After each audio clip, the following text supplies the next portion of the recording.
Good evening. At this time, I'd like to call the order the regular meeting of the Lincoln Way Community High School District 210 Board of Education meeting for October 15th, 2020. Please stand for the pledge if you are able. I pledge allegiance to the flag of the United States of America and to the republic for which it stands, one nation, under God, indivisible, with liberty and justice for all.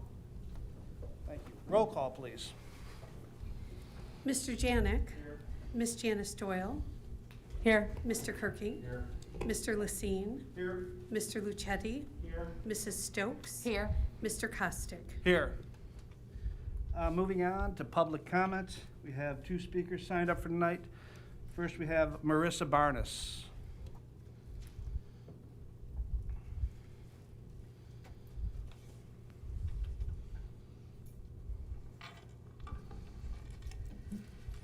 I'm just going to lift this so you can hear me a little better.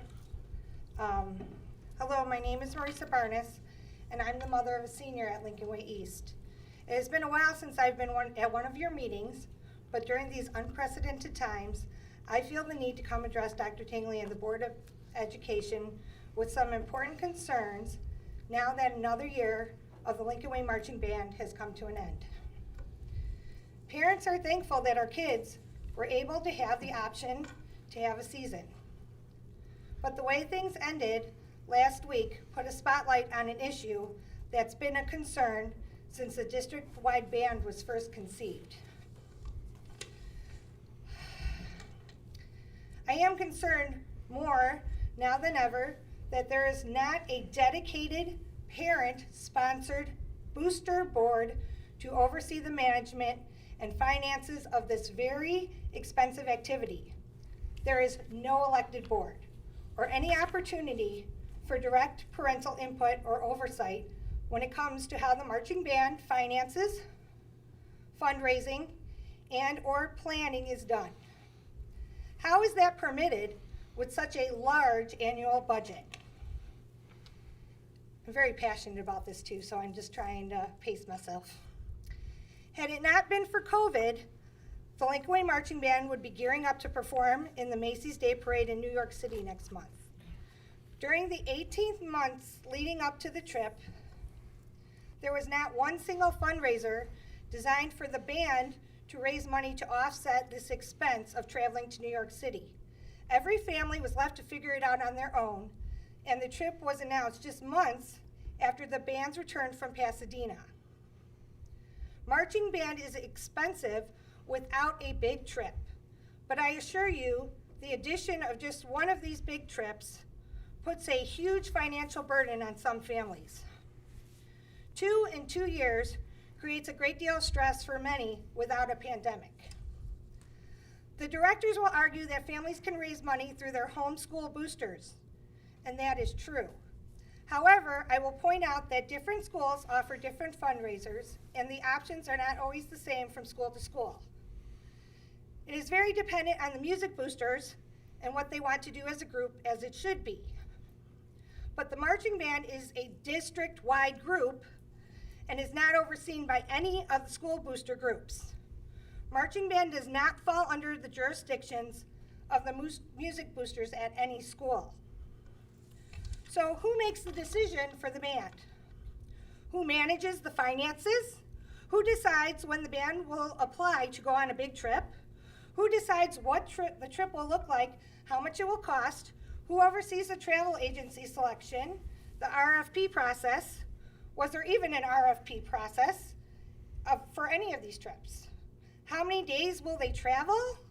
Will they fly or not? What will be included, what will not? Who travels for free? Who decides every single thing the band does?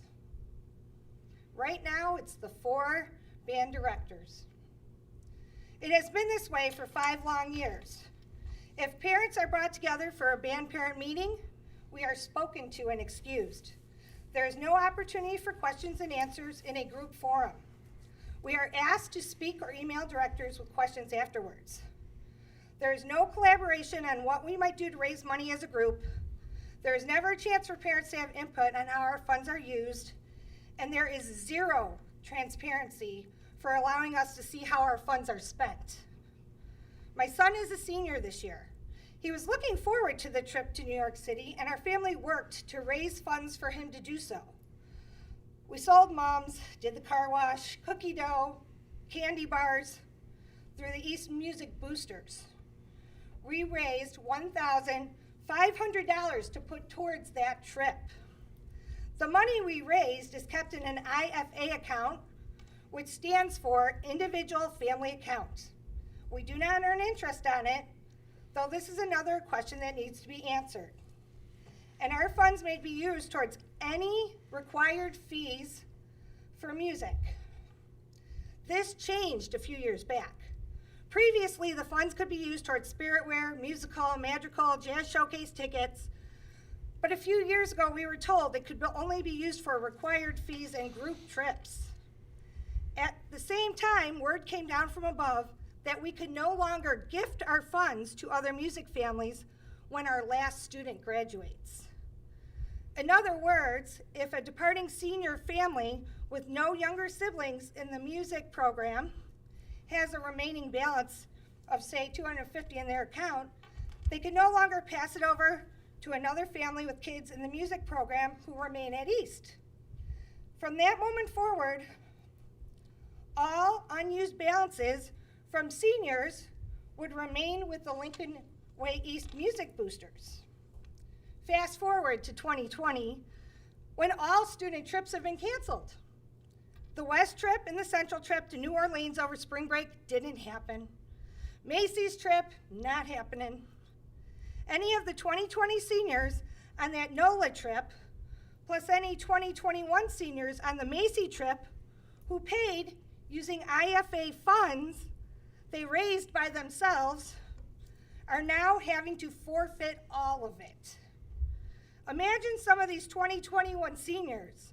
Many have missed out on both NOLA and Macy's. Those families could potentially have very large sums of money that they lost. What's going to happen with that money? Where will it go? Who is making certain it even comes back to Lincoln Way? Has the administration even considered it? The band directors are the ones who are managing those funds with Bob Rogers Travel. So, who in the administration has even given it a thought? You see, there are so many questions. And since I believe there is very little, if any, oversight. Who would know about these things? Band parents would know, but band parents have been squelched since this mega band began.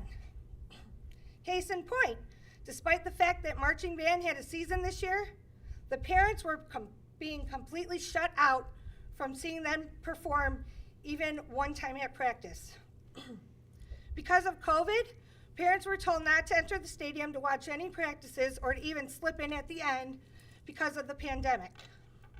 Parents respectfully honored that request all season long. We waited for the final performance that had been listed on our band calendar as October 10th. On September 18th, the directors sent out their email telling us it would not be permitted in the stadium for the performance because they were following district guidelines. Instead, they hired a professional videographer to prepare a video of the band that would be broadcast via the internet on October 17th. Despite the fact that every other area band had continued with their season, hosting celebratory performances for their families, and the Glenbrook Band actually played for a senior living facility in Northbrook, the Lincoln Way directors were shutting us out. Imagine what that feels like for our kids, especially our seniors. Parents and band members asked to know the reasoning behind the decision, but were ignored by directors. Emails went unanswered.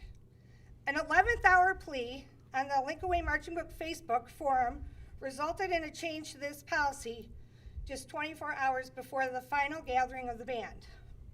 Coincidentally, it looks like that Facebook page was taken offline or archived shortly afterwards without explanation. And while they watched, the attention was centered on that video company, the ones that was hired by the band directors with no input from parents. How is this video expenditure considered acceptable by the school district, and how much is it? I know of a parent who had asked that question but was never provided an answer. Maybe some of that money I raised for my son's trip is helping to fund the video. Not once did the directors ask parents if anyone might want to collaborate on a compilation of videos and pictures. Not once did they consider making it a project for a student who might have a film interest. There are so many other ways those funds could be spent that would contribute to the well-being and musical growth of our children.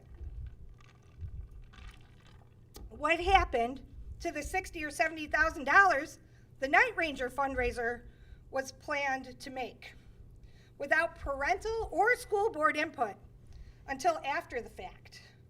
We were told it turned a profit without any details of how it happened, since ticket sales did not meet their reported minimum. The directors themselves claim they needed to clear a profit. What happened to the lot and bowls that were bought for $15,500 that was purchased with band money? They never told us where that third bowl disappeared to. They claimed it was purchased anonymously.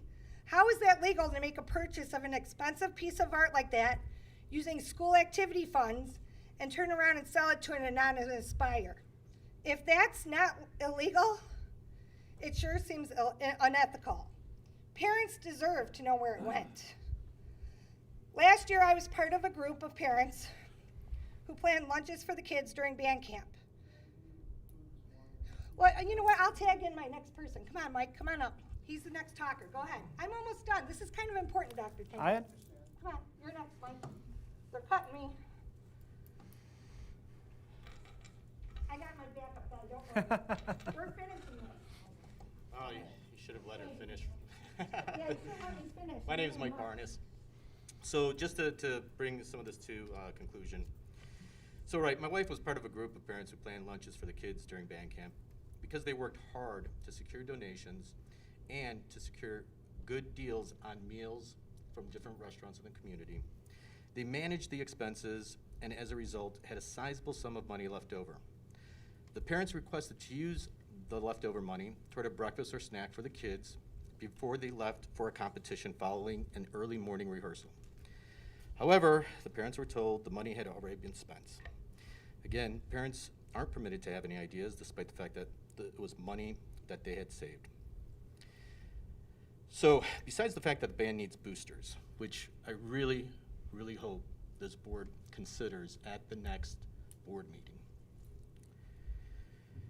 I would also like to formally ask why the parents who have lost out on the money we raised on these trips can't gift it to the remaining families of other band kids. I know there are families out there who are having a lot of financial difficulty right now, or who are fighting illness. Many have devastating stories to tell for 2020. I'm sure some of you know very well what those stories are all about. Why can't we grant it to someone who needs it? I don't want to leave here knowing I've just underwritten more of this nightmare for the families who follow me. Please, please, please, please wake up to the financial madness that marching band families deal with each year. Parents are fearful to come forward because their kids beg them not to. Directors would need to work with parents, and ultimately, I truly believe the organization would run more smoothly and efficiently. Parents want the band to succeed. The directors and the kids have started building quite the legacy. A couple state championships, nationally ranked, and we all want to see the band to succeed and make even more progress. And parents will put in long hours to support the kids. After all, aren't the band directors paid to direct? Why are they spending their time as booster treasurer and other band booster officers? And again, I use that word booster loosely because that's what they're doing. They are managing all the money and all the decisions for how that money gets spent. Let the parents do the things parents live to do for their kids. Let them be the boosters. So this has been an extremely fragile year for many, and there has been fallout. Whether it be a student opting out of activities or in-person learning, someone fighting the virus, financial struggles or job loss, students feeling alone or alienated. It's rough, we all know that. And even the band's show title this year is We're All in This Together. Think about it for a minute. We're all in this together. There's a little subtle irony in that. So that concludes the concerns that we have around how the finances are managed in the marching band, the lack of a booster, and please consider allowing senior parents to gift their IFA funds to other families that will follow in the marching band lead next year. I really hope you consider all of those points at the next board meeting. I have one last concern that has nothing to do with marching band, but also I think it's important to bring out and to ask questions about it. I want to bring to the board's attention a concern I have with students purchasing $150 parking passes. Those are parking passes, or the funds for those parking passes are not refundable, not even for the kids that chose remote learning this school year. So parents paid $150 for a parking pass last year for their junior or senior. Their student now chose to do remote learning, so they're not traveling to the school, but yet we cannot get the $150 fee refunded. And I'd like to know why.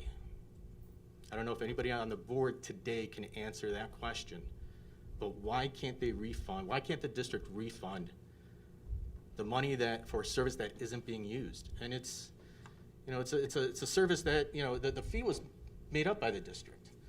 You could call it a parking pass, you could call it a hallway pass, you could call it elevator pass. It doesn't matter.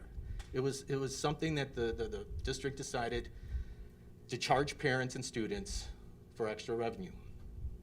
So can anybody answer that question? Does anybody know why we can't get that fee refunded?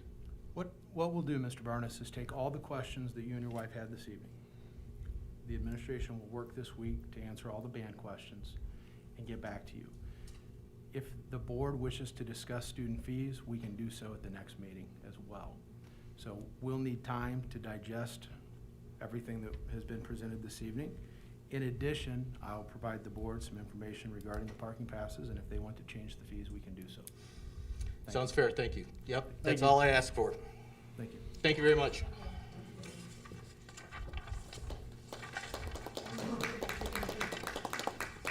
We've got one email that came in. Yes, we have one additional comment. This comes from Marzina Walker.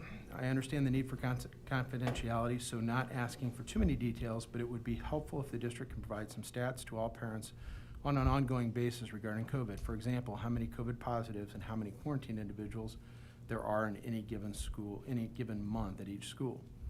We've chosen the remote pathway, and having this information would allow us to be more informed about what to do next semester. Also, I've heard different things about what the district may be doing next semester, but I hope families continue to have a choice for remote learning. Additionally, I hope that the district considers options to better support remote students. Remote learning with live instruction is much better for the students than the current model of being 100% Acellus. While this may not be an option for every class, I'm wondering if there's an opportunity to provide remote live instruction for at least the core classes, say English or math. Perhaps with pooling kids in each grade across the 3 high schools. Remote learners are missing out on so much, and unfortunately, due to health concerns, not everyone can take the risk to be in person at this time. Having some live remote instruction would help these students feel connected to school and certainly offer much richer curriculum than they're receiving. I appreciate your consideration. Thanks, Marzina Walker. I will present to the board this evening a link to a website that we'll send out this morning that does have updated COVID active cases per building, and that'll be sent home to the parents tomorrow. In terms of next semester, we're looking at options now. Every week, I have a meeting with the Regional Office of Education and the Will County Superintendents. It is looking as if the Illinois State Board of Education will stick with their current stance on allowing students to be remote for at least another semester, if not longer. So we're looking at different options as we work through this and communicate with several districts that are going through the same things we are. Thank you. moving on to the presentations for this evening. We'll start with the long-term capital improvement plan. And with us is Brian Scully from DLA. Brian and his associate Lou Noto have put together a long-term plan. This is something that has been discussed over the years. I think to take a step back, we have to remember about 6 years ago, we had gone several years without completing any capital projects, parking lots, roofs, and it was about 6 years ago, Brian, correct me if I'm wrong, that you came in and did the parking lot plan for us and the roof plan. And since that's been put in place, we've been making progress towards those. Those items have then been incorporated into this plan, and I'll turn it over to Brian to give us an overview. Hit the. There we go. All right, thank you, Dr. Tingley. Thanks, everybody, for having me here tonight. So yes, as Dr. Tingley said, the administration came to DLA and said, you know, we've put together these parking lot, pavement, long-term plans and roofing plans, and we'd like to expand upon that. We hadn't done them for West yet, and obviously needed to incorporate those. But then additionally, you know, the big parts of your building stock, things to look at is the envelope of the building, so the windows, doors, the walls on the outside, and then the mechanical, electrical, and plumbing systems as well, with 3 buildings currently in use, and some of them with some older equipment. Obviously, there's a lot to keep track of and a lot to plan for in the future, because everything in a building will eventually run out of life, and then it has to be replaced or kept up. And so having that in a long-term plan is something that is really necessary to make sure you keep yourself in order.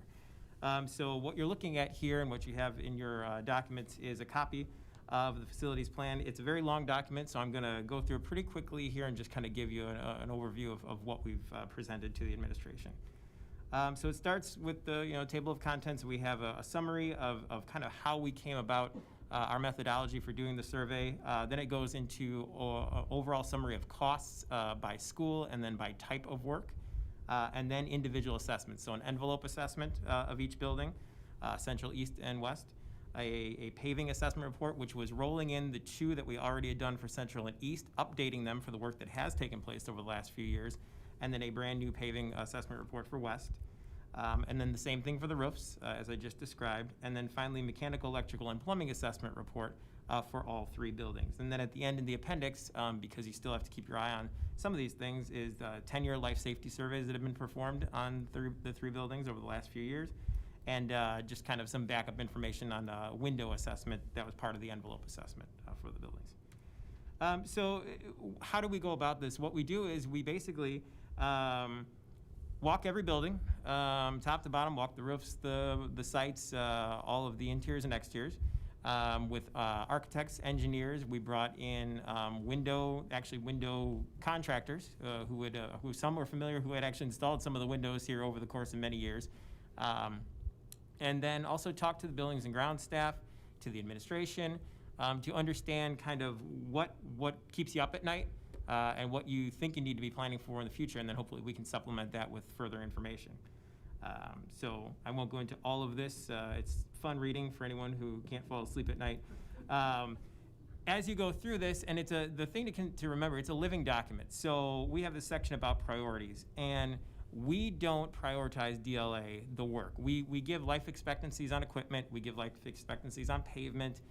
Here's some things that you should really look at that are troublesome, but it's really up to the district to figure out how it all works in over the course of the next 15 years. How are we gonna pay for these things? How can we bundle things together? So once we figure out, and we'll work over the next few months or years to prioritize all these things, so this report keeps getting updated as we go along. And then we can start to form the basis of scopes for summer work over the next 10 to 15 years. The estimated costs are based on 2020 construction costs. They do not include things like asbestos abatement or architects and engineering fees. They're just construction costs, which will inflate every year, but we don't put inflation on that because since we haven't prioritized what the year is that some of this might be done, we just kind of be guessing at this point, and that's not fair to you guys. So as we go along, we know if we're not doing work for 10 more years, that price will probably be a little bit higher, but we figure that out as we go along. So I just want to say, as always with this district, the buildings are very well kept up, very clean. It's really surprising with a building like Central here, as some portions that are 60-plus years old, what good shape some of the parts of the building are in, actually. So I'll hit you with the big number first. So this is the total amount of work that we found to be planned for over the next 15 years over the 3 buildings. And construction costs about $42 to $43 million worth of work. And that may seem like a big number, but again, we're planning that over 10 to 15 years, depending on what the work is. We include a 20% contingency and fees in there, so that starts to build in some of that inflation and fees that we'll see along the way. So call it about $51.4 million worth of work. That's broken down by school next. So at Central, a little over 18 million, East, a little over 17 million, and then at West, it's about $7.5 million. And I'll flip back here. You can see within that, we break it down into categories. So whether it's asphalt, electrical, masonry work, plumbing, roofs. So we break that down as well within the summary, so you can kind of get a feel like, okay, I think this year we really need to attack parking lots. We can go in here and see, okay, here's what our paving looks like if we want to, kind of put a pin in everything else. So then you get into the actual reports, and they each kind of look a little bit like this. The report is broken down in terms of, in the envelope here, we talk about the flashing or the masonry walls. I'll skip ahead here. Openings, so doors and windows. And what we do is we identify the location of the issue we saw, the concern. In this case, the first one is there's flashing protruding out of the wall at roof D. There's a keynote that ties it into a plan, floor plans or site plans, roof plans, a quantity, and then a cost associated with it. And then, so that allows anybody who's picking up this manual to say, okay, well, roof D, that might be a big roof. Where are we talking about? You can go to the plans and you can see, well, maybe I don't even know what roof D is. It's there, it's keyed in, you can see where the concern is, and we've put a cost to it. After you get through the actual report, we have photos. So again, I don't expect everybody who has to pick up this report to go do the walking that we did and find these things. So we include pictures with little captions tied into exactly what it said back in the report, so you can see what the issues might be, where we might see cracking, where we might see flashing coming loose, or openings in that are not properly protected in the walls, since it's the envelope report, where we might see water infiltration. So it follows like this through basically every building. So I'm gonna flip ahead here really quickly. This is an example of the plan. So the plan has these keynotes, and this one it's like 1 through 70 or so, pointing to exactly where the concern was that we showed on the report. So again, it's easy to reference, both for the district and then for us when we come back, if we're so lucky as to help you kind of make some fixes to these things. So that's the envelope assessment. I'll just move ahead really quickly here. I think most of you are probably familiar with the paving report since we've done them before. But the paving report, this just is a little bit of background as to how we determine the condition of the asphalt. This is where we start to, we don't prioritize, but we tell you the years. So we know that asphalt of a certain age and a certain condition is only gonna last so long. So we start to give you some ideas at Central. We have some areas that within 2 to 3 years are gonna have to be replaced. There's areas that are 3 to 5 years out, 5 to 10 years out. And this is nice. When we did this report 4 or 5 years ago, as Dr. Tingley said, Central had a lot of red. All those areas now are in this dark green, where we have 10 plus years until we have to do something major to it. It'll still need seal coating every 2 to 3 years, this general maintenance that you should always do. But in terms of really having to do a major project, large chunks of both Central and East are now in the green instead of in the red, and then you have a long time to go. So we've updated this. We've updated the photos to take out areas that were in trouble before, that are not in trouble anymore. You'll see the track here, which obviously was redone. And then the plans for parking and roofing will be a lot like this too, color-coded. So as you jump in it really quickly, you can see, okay, red is 1 to 2 years. Well, there's no red areas on here. The worst we have is some of this orangey color, which is 2 to 3 years, but it'll show you exactly where your areas are concerned, and without even having to go into the report. If you just want to go to the plan and say, what do we have to look at in the next couple of years? Here it is, plain and simple. And it tells you even the type of work that maybe has to be done. And we've got the aerial photo as well, so in case you can't key it in off the plan, you can see it from the aerial shot. And we'll go up to the roof plans now really quickly. Oops. Roof survey follows in much the same manner as the paving survey. So again, there's areas of roofs, and this is where we're trying to keep up here. Obviously, we had some roofing we were going to do this past summer that didn't get done because of the virus. And so there are areas at Central and at East that do really need some work done, don't have much life left in the roofs, if life at all. So there's some areas that are definitely red, 1 to 3 years of life remaining in them. Same thing, we go through, there's a whole bunch of photos of problems with the roofs keyed in here. Again, there will be a roof plan that is color-coded. So that area actually in the middle here at Central, I keep using Central as an example just because it's first up alphabetically in the report, but that middle area that's all red at Central, that was what we were going to target this past summer. So it remains red, even though we had, figured out that it was going to get done. It remains red for right now. The dark green areas are areas that we attacked within the last few years before that. So you see it's actually getting better. It may not look like it from here, but it's much better than when we started. And then I'll get to the big one here is the mechanical and electrical and plumbing survey. So that's what hasn't really ever been looked at before. And that was the biggest concern of the administration is we have a lot of mechanical equipment and a lot of it is way past its useful life, but we're still keeping it going, we're hanging on. And great job doing that. What we've put together here is a list of costs, again, broken down by electrical, mechanical, or plumbing, and then within that we break it down to the type of equipment. So you'll see for mechanical here we have air handling systems versus the chilled water plant versus the actual controls of the systems, because everything can be touched as much as you need to or as much as you want to as you go along. So we may be upgrading the controls just because we don't have control of our system, and maybe a lot of the equipment is of a decent age. In some cases, the equipment may be completely out of whack and at the end of its useful life and has to be replaced. Within here, we also offer that in some cases we can upgrade equipment and expand existing equipment, which will then replace other equipment, so almost a trade-off. So in this case, for Central, we can upgrade the chilled water plant as a cost of about $800,000. It brings air conditioning in more parts of the building, but it also then is in place of a replacement of about $750,000 worth of regular equipment that have to be replaced. So for $60,000 more, you're getting all new equipment and air conditioning rather than just replacing in kind. So there's a lot of recommendations like that as well as we get through the report. And then there's a narrative written up by our mechanical, electrical, and plumbing engineers that gets deep into here's the type of unit you have, here's the age, here's what it does, and here's where it serves the building, which is very helpful, I think, for the O&M staff because now it's really a catalog of what you have. Here we basically outline areas of the building, which areas of the building are air conditioned and which are not, so you have that for reference. And then again, a color-coded report. Red is the equipment that is at the end of its useful life. It's still working right now, but it's at the end of its useful life, and you're basically keeping it together by continued heavy maintenance.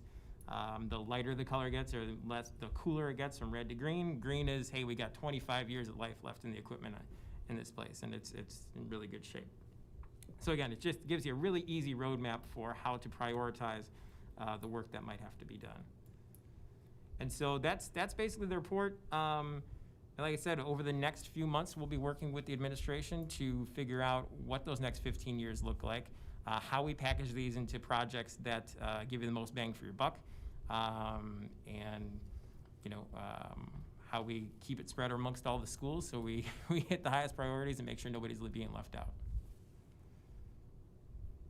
And that's it. Any questions? So you said a few times you don't prioritize, but isn't that really what you're doing when you put them in red, yellow, green? Is this just something you have to say because of your lawyers? Or? Sure. I mean, yes. So I guess to speak to that, so we'll prioritize by doing that. We're telling you that from our expert opinion, or for what we know of the life cycles of maybe a piece of equipment or the pavement, we know that within 2 years it's going to completely fall apart. But we can't tell you if you're going to do that this year, next year. You might say, hey, we really need to hang on to this for 1 more year because your boiler went out or something like that, and that money had to go from here to over here. So even though we have put years on these things, that's basically just based on, it's a fact. It's going to have 2 years left in it. As far as prioritizing it as whether it happens this year, next year, we push it off a little bit, that's something that we have to work within your budgets, which we don't know what they are at this point. So yes, we are kind of prioritizing, but we don't pretend to understand everything that you're going through in the grand scheme of things. So from the standpoint of roofing versus whatever else, I can't remember what you call it, envelope or Mhm. whatever. I mean, what's the most important, not considering our individual circumstances, but from maintaining the building? First and foremost, a dwelling should keep the weather out. So roofs and envelope are, if somebody sat here and said you have to pick one, for me, it's always gonna be roofs and envelope, to keep water from falling on people, and to keep the cold air out or the hot air out. And then after that, it's going to be, the mechanical systems that provide the thermal comfort that are code required, by the state. And then I don't know if this is necessarily for you, but we're utilizing 3 buildings. We have 4 buildings. Why aren't we, I mean, if we're doing a long-term plan and we still own a 4th building, why don't we include that in this plan? It's a good question, Chris. I think in our planning right now, in terms of where we're gonna look the next 15 years, the assumption was we would wanna spend our resources to continue to improve our 3 buildings. That building unoccupied right now, we didn't feel it would be the best use to upgrade the mechanicals, so on and so forth. If we got to a point where we would use it, we may need to, but that's something we can also discuss and include. Our focus was on our 3 existing buildings at this time. Yeah, I mean, I would agree with, asphalt, maybe the mechanicals, but I mean, roof and envelope, Yes. I think probably we would want to have on there. Just because I'm looking at West needing, some of that Sure. stuff, and it's at the same Same time. time. Not that we're gonna focus on that, but I mean, I think that when you're looking at this from a long-term planning perspective, I think you have to have that Have included. it in the plan. Okay. My number one. I guess, I don't know, because I have some questions about prioritization, which you're not necessarily going to answer, but. I'll try my And best. I mean, I can save that till we talk about the plan, but the one that I wanted to at least get your input on for later is, you had brought up the central roofing, right? And we had a plan that we didn't go forward with last year. And we had more planned last year for central roofing and cost, and now it's less. So I'm assuming the scope changed, or are we able to still get at those red areas, or are we taking something away and putting it into a weight room or something like that? So that's what I'm trying to get at here. It looks like we changed the scope from what we were looking at previously to this year. Gotcha. I think Rich will probably speak to that in terms of how he's packaging things. I will say that, if you recall, we did actually receive bids for some of these projects last year. So what may have been budgeted, that may have been revised based on actual real-life bids that we did receive on the project. So some real-life numbers that we could put to things.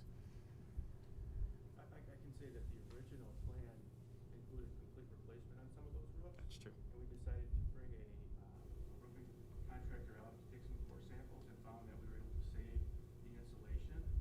So we changed scope from a roof replacement to a restoration on those roofs. If we do more restorations, we can get more roof done at the same time, or the same amount of roof at a lower cost.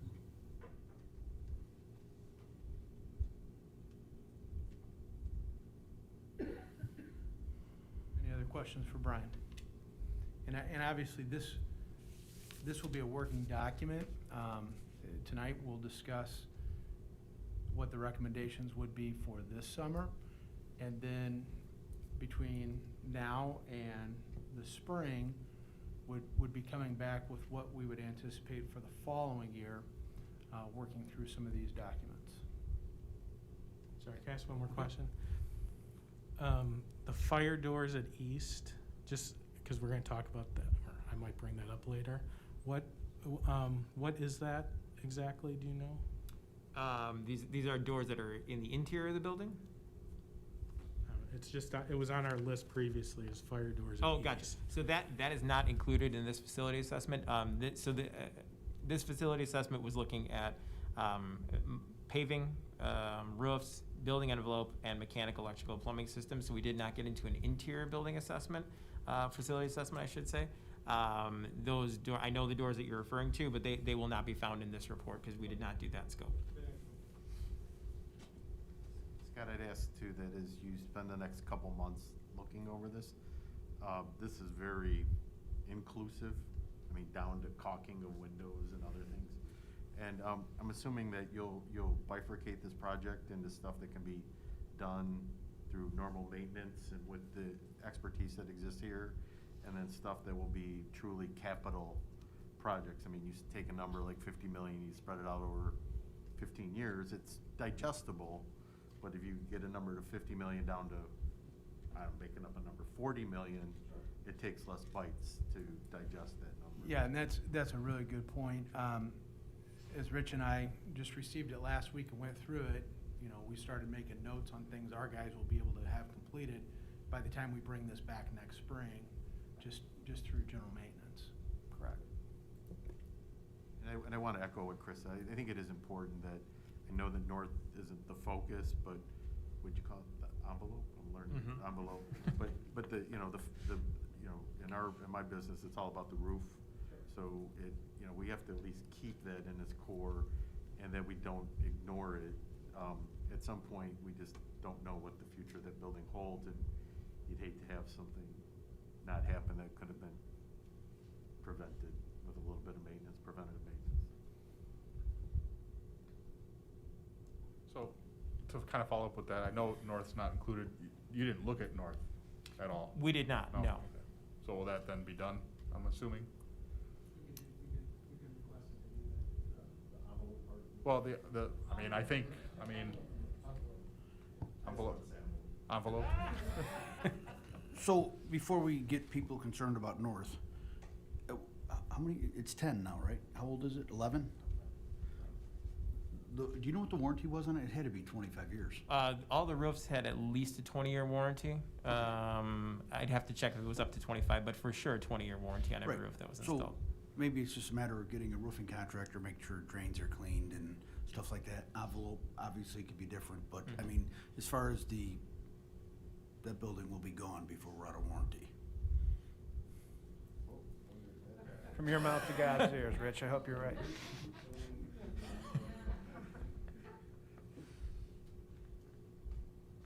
Anything else? Any questions for Brian? Okay. Thank you Thanks, very Brian. much. Yep, good work. Good work. Moving on to the 5-year financial forecast. Brad? Yes, thank you.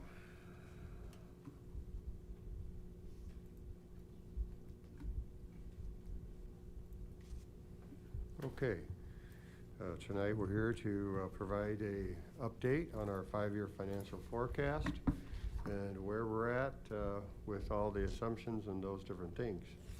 So, as I review the 5-year financial forecast, please keep in mind these important points. Based on the current assumptions I'm going to walk you through, we are forecasting budget surpluses for all 5 years. Built into the model, we have built in what we would say is sustainable funding for our capital projects we just heard about. And the 5-year forecast is also providing all the funding for current programs, but we have not built within this as any additional funding for expanding programs. And then finally, it's estimated that by fiscal year 2023, the district should achieve board policy, fund balance policy 420. So, you're very familiar, but what is the process? The 5-year forecast is a comprehensive interactive planning tool that the district uses for budget development, tax levy determination, and general future planning. As you know, it's an interactive planning model with hundreds of assumptions. And as you know, the longer a planning horizon, the less certain the results will be as events change that affect the district, as we've all just lived through this whole COVID thing, or still living through it. It's very important to remember it's an interactive planning tool in which we can do a lot of what-if scenarios. However, you know, we cannot run, or we could run hundreds or thousands of them. But for tonight, we'll show you two major ones: a base model, which we think is most likely, and then, as we call it, the worst case model, which we think would, you know, who knows, but could be our worst case.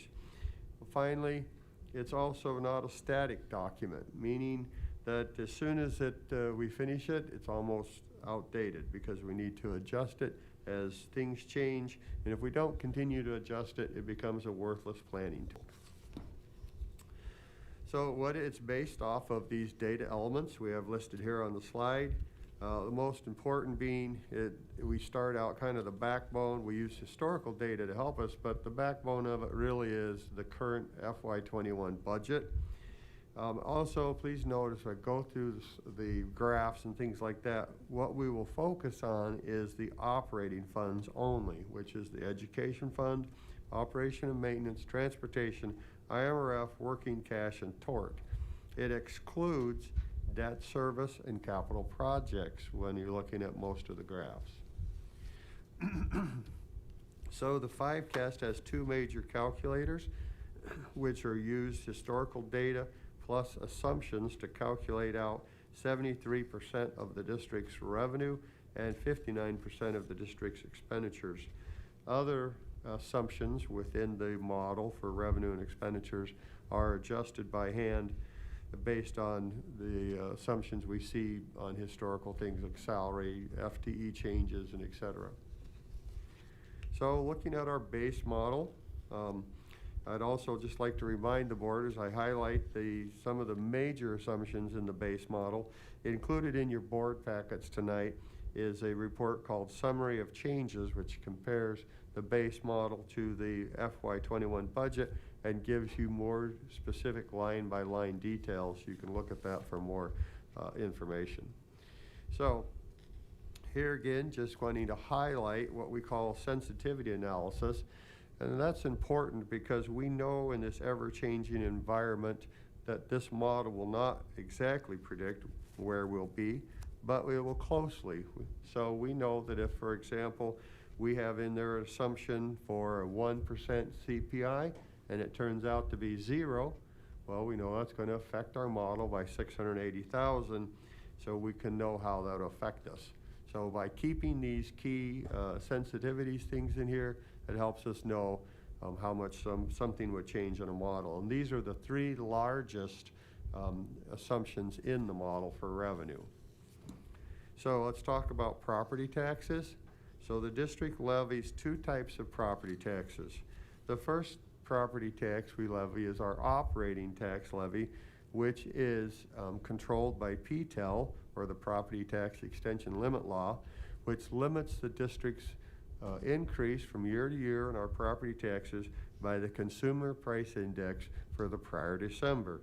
So for example, the 2020 tax levy was set, the maximum it could go up was based on 2.3%, which was the December 2019 CPI. Finally, the district has another levy, which is, if you will, automatically levied by the county, and that's any debt-approved referendum, and that is based on the actual referendum approved at the time. So here's the largest assumption built within the model, and this controls a large portion of our funds, all of our tax levy, and the increase thereof. So you can see here, this is based on levy year. So for levy year 21, we are estimating that the December 2020 CPI will be 1%. I would just like to note that September 20 CPI was 1.4. So, and then we're projecting 2% moving forward. As far as new growth, the second largest revenue generator, for new growth being taxed within the district, we have already received from Will County an early estimate for the 2020 new growth of 53.1 million. And I'm sorry, I did put that in green. It's an estimate, so it should have been in blue, but it's a pretty darn good one. And that's going to generate about 900,000 additional tax dollars for the district. Moving forward, we're estimating that to be 50 million, which will generate about 850,000 of additional funds for the district each year.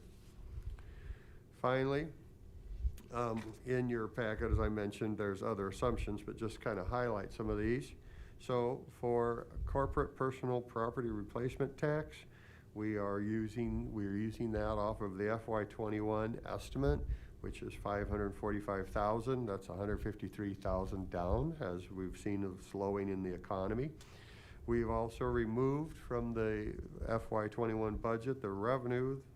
It's going to be classified as revenue, but the money coming back from us from the affiliation, that's 5 million being removed. We got interest income going down. Our account balances are larger, but their rate of return has gone down, so we're going to be reducing that. And finally, we're holding the evidence-based funding at the flat at the FY21 levy because we are a Tier 1 district, and as being a Tier 1 district, we should be the last category to be reduced, so we don't feel like the state will be reducing our funding. Transportation is different though. They always seem to take a hit at that, so we've reduced that by 5% or 57,000. Capital grants, we currently do not have any in the writing, so we're removing 325,000. We did receive 2 grants this current year, but we don't know if we're going to be able to get any next year. And then driver's ed, special education, and others like that, student fees, we're holding those at flat. As far as expenditures go, for salaries and benefits, those increases are based on district contracts, or in some cases, the new state minimum wage, whichever applies. For special education and District 843 tuition, we're increasing that by 216,000 due to estimated higher tuition rates. I do remind the board the district does receive about 33% of those expenditures back in state aid. Finally, capital expenditures, we're in the current FY21 budget. We have 3.3 million that we have set aside to be transferred for capital improvements. That had to be reduced to 3 million to be able to meet our fund balance 420. And then there's some other various changes. You will see we removed the contingency that was also built into the 21 budget. So what are the results? Well, this graph here represents the operating surpluses that are estimated to occur before transferring funds to Fund 60 for capital projects. So you can see there, just want to remind you in FY21, that includes that $5 million. So that's why that is so high. So here we are. This is what we could project that we can be able to provide for ongoing capital renewal around that 3 million. Our goal would be to get that up to 4 million if we could, or a little more. But right now, we can certainly project out 3 million. And we'll be able to transfer that, if you will, pre-funding. You know, we're transferring that in advance of actually then doing the projects. So after we do that, so here's the results after making the transfer. So this is the one we track. So you can see there, the red line represents a 3% budget surplus as required by fund balance 420. So in all 5 years, we make that by adjusting that capital transfer. This graph, or chart, I should say, actually is a comparison chart for the district's fund balance 420 and the goal as we defined it when it was first adopted back in 2018. You can see we should have been, by FY20, we're at 9.6%. We're estimating at this point, this is actually audit just came out today, 19.7%. So we're doing great. We're running, substantially ahead of where we thought we'd be. And here again, by the end of FY23, we'll be very close to hitting that. and we'll actually achieve that goal in that fund balance policy. Okay, so then this line here, this is our ending fund balance, and the red line represents the cumulative 3%, and where we want to be out there by FY26. We should have been closer up to the 30 million. You can see we're well above that. One thing I do want to note, just bringing to your attention, you'll notice the sloping on the red line. Even after we meet the 33% fund balance goal, if we're going to keep 33% of expenditures, we will need to run about a 0.8 or about an $800,000 surplus every year to continue to keep up at that rate. So it's not like we'll be able to just have a balanced budget, but if we want to keep our surpluses at that level, we'll have to have, you know, a certain amount each time. This here, this here on the screen is the financial output, or the financial pro forma, which is included in your packet. And I say, thank you, Dr. Tingley. I should have had one of these on hand before I started. I apologize for that.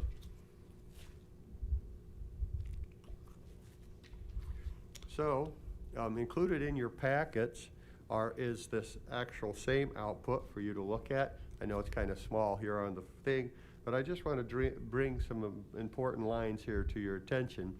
The green line is the line where we're showing the surplus as a percent of expenditures. So you can see there, we're right at that 3%, just as Fund Balance 420 calls for. And then the next important line I want to bring to your attention is the yellow line. And that's the cumulative fund balance as a percentage of expenditures. And you can see there by end of 2023, we'll be at 32.3%, very close to that 33%. So we'll most likely, as I'll show you in a second on our cash flow, probably will be well out of TAWs by then, which would be a great thing. So this is just a graph. It used to be a low cash balance estimator. PMA's removed that. I don't know why. I asked them about it. They didn't have a good answer. But so what it does though there is just track the fund balance. So the red line is all operating fund balances. And then the individual bars are, if you can see down here, the actual little titles. So that would be ed fund and across, so you can see what each individual fund. Of course, the education fund being where the largest amount of surplus is kept. So that represents that. Now, what I want to do just real quickly here is I'd like to talk about the estimated cash flow for 2020. You know, out of everything I say here tonight, in my mind, this graph right here represents the most successful part of our whole financial recovery. As you can see here, you know, back in January of 13, the district, you know, had no outstanding tax anticipation warrants. Then they began to draw on theirs. And as we went through that period of financial deterioration, heavier and heavier, until May of 16, we were 30 million. I think actually we might even had some on the O&M fund outstanding. So anyway, this was definitely our high point. And as you can see, since then, the district's made remarkable recovery, clear down to here on May of 2020, we were just barely at 12.9 million. Yeah, 12.9 million, our high point. But here we go. It's amazing how we're making even more progress. We're projected by May of 22. And May is always our ultimate low point. That's the point where right before we get those June taxes. So by then, we're estimating we could be down as low as maybe 2.8 or maybe not even needing any. So this is the graph that I just says is a real testament to the financial recovery the district has made. So with that, I could either stop, we could answer questions, or I could just plow through the next. Okay, how about we just have any questions on the base model? So the assumption on salaries, which is a big expenditure, said per Board of Education contract. What happens in the out years of the contract? So what I do on the out years is I just look out historical kind of contracts and say, okay, where, unless they're, in some cases, we have minimum the new state wage is coming in. So of course those, I've got to continue to adjust for that. But otherwise, I just kind of look at historical data and see where we've kind of been.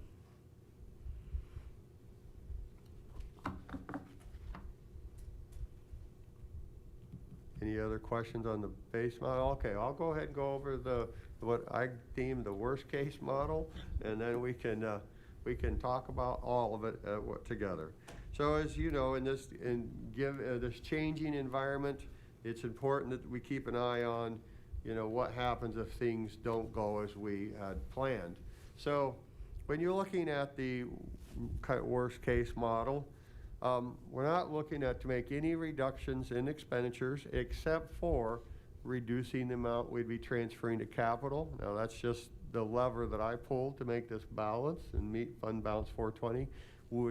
Obviously we would talk about this at a board and administrative level. We'd have a lot of other things to discuss, but for ease, that's what I did. But what did we look at? We looked at what if we have a slowing economy? What if the economy is even slower than what I had projected? And then finally, what if there is an adjustment to the state aid? So let's just take a look at it. Now, one of the things I didn't put into the model is I did not put into the model anything to do with lack of tax collection. This graph represents 25 years of the district's tax collection. The average collection has been 99.77%. For the last 5 years, we were at 99.82%. I think it's important to note that in the last major recession of 2008, 9, and 10, the district still achieved 99.54% of its tax collection. So as you can see here, the red line represents the assumption in the model that we will collect 99.66% of our taxes. And in the last 25 years, there's only been 5 years that fell below that. And then in some cases, you'll see some above 100%, and that's because we actually collected some back taxes and interest in those years. So the county does a very good job collecting back taxes, but most importantly, our citizens do a very good job on paying their taxes, and that's a very great thing for this district. All right, so what happens if we have a even lagging more than we thought? So we looked at this would be December CPI. What if it came in at 0 for it affect the 21 tax levy? And then what if 22, we only were at 1%? And then we also looked at, well, what happens if evidence-based funding gets reduced by 5%? What would we need to do to be able to still achieve that 3% surplus as required in fund balance 420? So here's the raw numbers without the transfer. You can see still having surpluses. Then what do we have to do to make that balance? Well, this would be the toughest thing for us. Like I said, we'd have other discussions, but as an easy lever to pull, I adjusted the money we'd be spending on capital. You can see that if we only spent this amount of capital, we'd probably be falling behind. But this is what we had to do to be able to make it balance, and it would be, possible to do that. So then we would still be having the 3% surplus for fund balance 420, and then here we would, of course, you see we're still on track, actually ahead of the original goal. And then finally, our fund balance would continue. The red line is the original fund balance 420 goal, and we would be ahead of that. And then the pro forma, which again, the green line is the percentage surplus as a percent of expenditures, and the yellow line, of course, the accumulative fund balance as a percentage of expenditures, and then just the same graph with the overall fund balance and then by fund. So really results the same as on the base model, but that's because we made the adjustment to the funding for capital projects. So that's how we would make we in this case made that balance. With that, I'd answer any questions we have on the 5-cast at this point. Brad, real quick, on the taxes that aren't paid, how many years did it typically trail before we collected the stuff that was unpaid? So if we had to bridge a gap, you know, did it take 2 years for the community and the county to catch up, or? You know, I don't know that question. I would have to talk with I don't know that answer. Right. I would have to talk with the county. You know, they handle that and collect them, and I just, every once in a while, when we get our tax distribution, I'll see on there, you know, late taxes, and, you know, they'll be there, and then interest, because Right. there's interest on it too. I just meant if we were to have to bridge another rough spot here. you Yeah. know, How far does it usually trail? Well, then that's why I looked up the 2008, 9, and 10. Right. I mean, we virtually had almost no delinquent taxes in the Right. major recession. Correct. And I suppose it's probably just a very individual thing. I don't know how long the county lets taxes go before they'd have a tax sale, or, you know, or something. I know they have a tax sale every year. How that affects, I'd have to do some research. Yeah, But I'm just asking a question yeah. that if things got really bad, is Right. it, you know, a 2-year trailing thing and then we're caught back up? Right. I can certainly call the county. Thank you. Mm-hmm.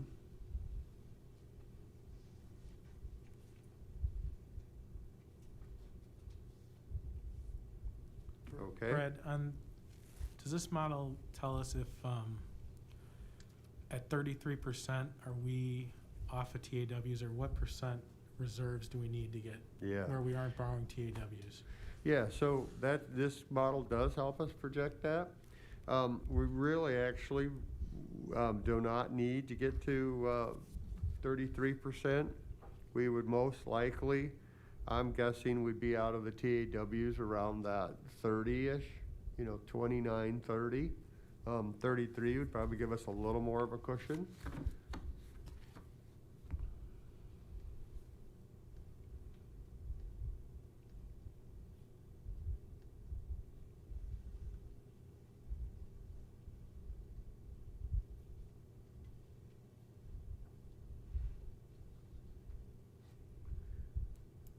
Other questions?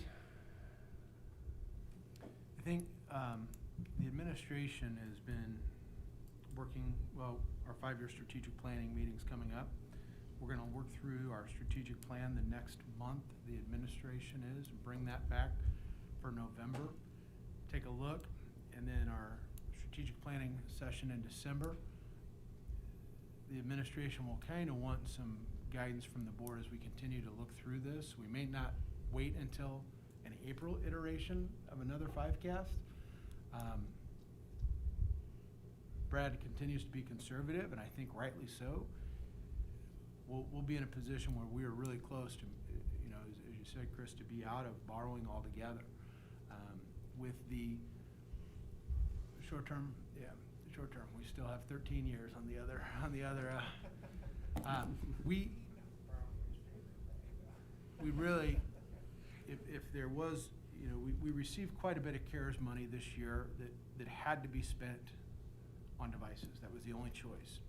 So we've completed our inventory, and we're gonna bring those discussions back to the board in November and December to see where we may be able to go in a one-to-one platform.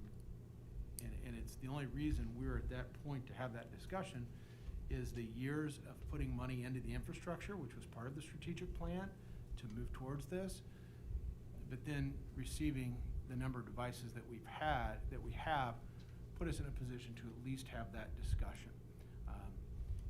And once again, that will all be at the direction of the board. Our job is to provide information to answer questions, and we have a couple of months to continue to work through this. But I really thought, Brad and I discussed, and we thought it was important that we do the base today, worst case today. Every month, things are getting a little clearer, as it always does, as we work through our budget, we work through the process. And you know, I think every year our budgeting has gotten better. Certainly since Brad has been with us, we've continued to improve. And so I think as we move into November, December, January, we'll bring back some discussion points for the board to consider. So just on the one-to-one, I know when we've talked about it in the past, we were always talking about, you know, everyone would have the same device, or, you know, we'd have devices. Has what's been going on the past, semester and a half change where it might be that, you can bring your own device? Yeah, Or would that be something that students wouldn't- can bring their own device, but what we've been able to order, Chris, is the same platform of Lenovo. So when we receive the funding, we put the order in, and so the devices are within a model of one another. So I think we would be in a position to make that happen. But once again, I want to finalize numbers, bring them back to the board, show them how they would fit into whole pieces of the puzzle, and get some direction. Since doing the remote, more students now are bringing their own device back because they've become accustomed.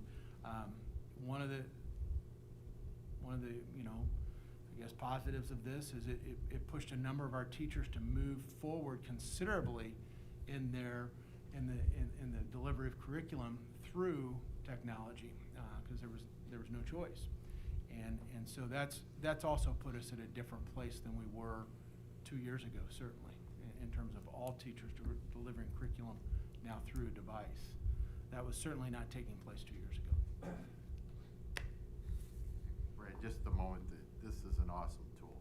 So I know you're nearing the end of your tenure with us here, but this will help generations beyond this board do the right thing. You've got it to a point now where it's easily digestible, you totally understand it, and so publicly, you should get a high five for this. This is great. Oh, well, thank you. Now I'm gonna ask a question though. How many years have you been doing this now? Well, doing the 5-cast, I mean, I used to Our use. five- our 5-cast. Our 5-cast. This is, so I did it actually the very first time before I even was hired, so 4 years. I did it in May, right before my first, I didn't even, yeah. All right, good, there you go. So we got an extra day out of them. Yeah. And then, I'd ask you this question, and I know that you work on this diligently and it's something you live with, but have you back tested this at all? Yeah, so you're saying to go back to 4 years ago and pull it out and see then how it see how looks? it actually Yeah. looked into real. Yes, I certainly have. I mean, I've looked at different things. One thing you will notice right off is things have grown a little more than I initially projected, but we've actually had better surpluses than I initially projected. So while we've had a little more expenditures and some things, we've also had more revenue than we initially projected in some of those. So I'll put together a little report. It'll be kind of fun reading. Well, actually, it'll be fun for me. I'm not sure, I won't speak for everybody else.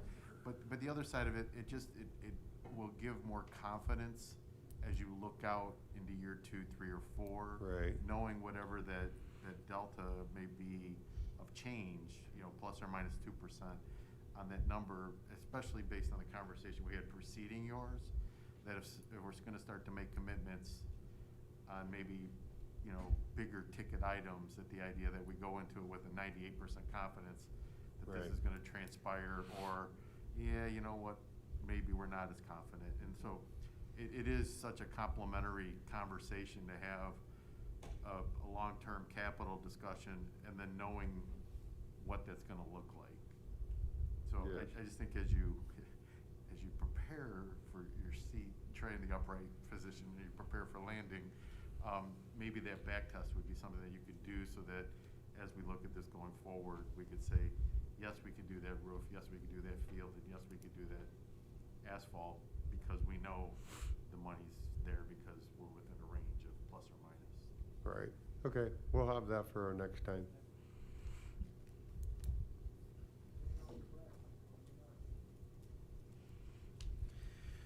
With that, we'll move on to the consent agenda, which includes approval of the regular meeting minutes from September 17th, 2020, approval of the closed meeting minutes of September 17th, 2020, approval of the payrolls from September 18th and October 5th, 2020, approval of the District 210 advisory minutes from March 9th, 2020, and approval of the District 210 advisory meeting schedule for the 2021 school year.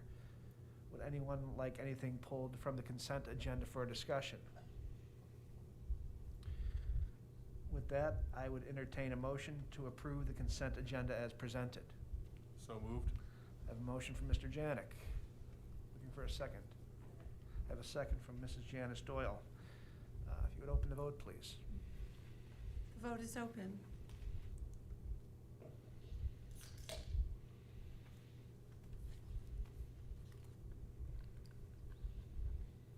The vote is unanimous. The motion passes. Thank you. Moving on to the presentation of invoices for September 18th through October 15th of 2020. Motion to approve the invoices in the amount of $2,122,604.16, dated October 15th, 2020. Thank you. I have a motion. I have a second. A second. Any discussion? Thank you. If you'd open the vote, please. The vote is open.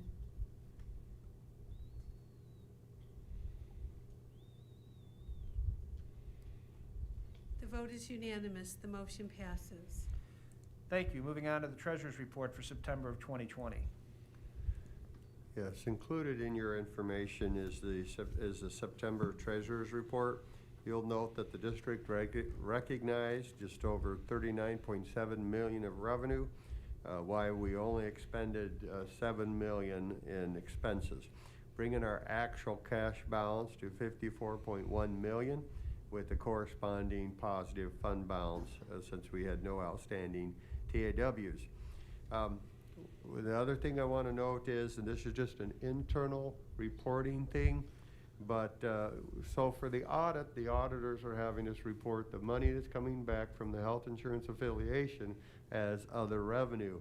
Well, when I plop $6 million on an other revenue line, which is normally less than $900,000, it just skews the whole report. This makes it very difficult. So I just pulled it down and put it down on a below line. So you'll find that in this reporting, the money coming back from the affiliation is reported as other sources, and I've just entitled it Health Insurance Fund. That's just for us to, internal reporting makes it easier for us to follow month to month. I will also note that the affiliation sent us another $2.5 million, so we're up to date of $6.5 million being returned from the affiliation. Now, with that being said, looking at the monthly cash flow, we had initially projected that the 90-day delay in Will County taxes could have an impact on us. Turns out it didn't have much of an impact, so we ended up collecting about where we would have historically on our taxes. So we had collected $8.6 million more in taxes than we had projected. So our cash flow overall, $8.4 million more for the month, so that's a great news. Of course, stalling off how much we need in TAWs. As long as I'm speaking of TAWs, we went ahead and we had closed on those, and we have to take initial draw of $100,000. Given the strong tax collection and the strong cash position, I didn't see a need for that being outstanding and paying that additional interest, since our interest on investments have dropped so bad.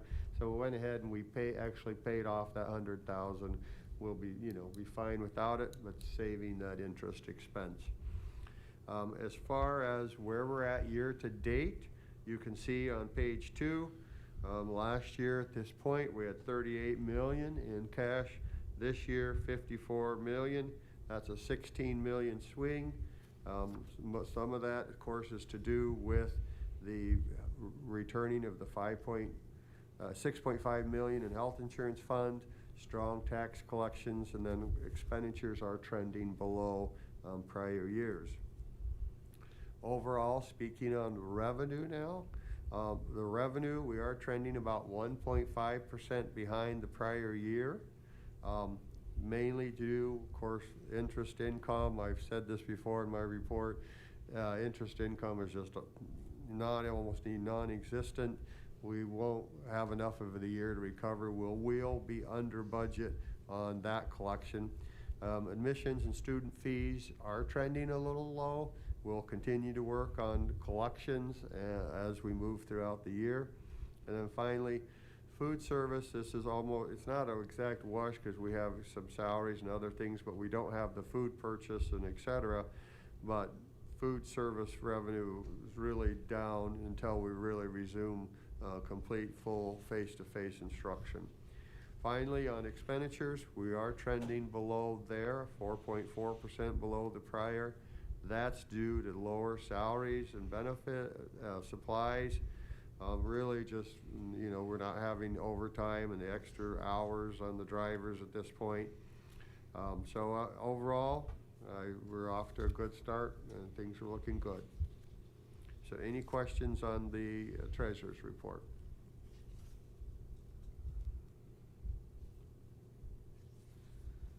If Okay. none, I'd entertain a motion to accept the treasurer's report as presented. A motion, I have a second. Second. Dueling seconds. If you could open the vote, please. The vote is open.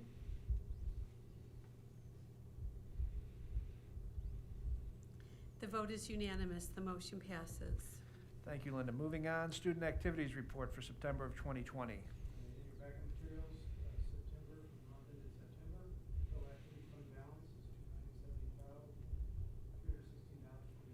$297,316.29. Revenue of $164,000, almost $165,000, and expenditures of $192,000. There are no negative account balances for the month of September. Has that ever happened before? Very rare. Usually have one or two. Principals have done a good job chasing them down. Of course. Any questions on student activities? If not, I'd entertain a motion to pass the student activities report for September 2020 as presented. So moved. I have a motion and a second. If you'd open the vote, please. The vote is open. The vote is unanimous. The motion passes. Thank you. Moving on to personnel. Rob. All right, good evening. Under employment, we have Carolyn Anderson, SSO Secretary, Candy Butler Cunningham, Maternity Substitute, Tyrone Bird, Black Student Union Head Sponsor, Katrina Cimaroli, SAD Head Sponsor, Colleen Cuthbertson, Health Aide, Mary Hilbert, Black Student Union Head Sponsor, Lisa Ivans, Paraprofessional, Molly Kapelinski, Paraprofessional, Katerina Kaplarvik, Best Buddies Head Sponsor, Julie Massa, Health Aide, Darlene Neal, Bus Driver, Michael Robles, Paraprofessional, and Melissa Rowell, Grand Griffin's Head Sponsor. I ask the board to approve the employment report as presented. Thank you. Can I get a motion, please? So moved. I have a motion. Do I have a second? Second. I have a motion and a second. Any discussion? If you'd open the vote, please. The vote is open.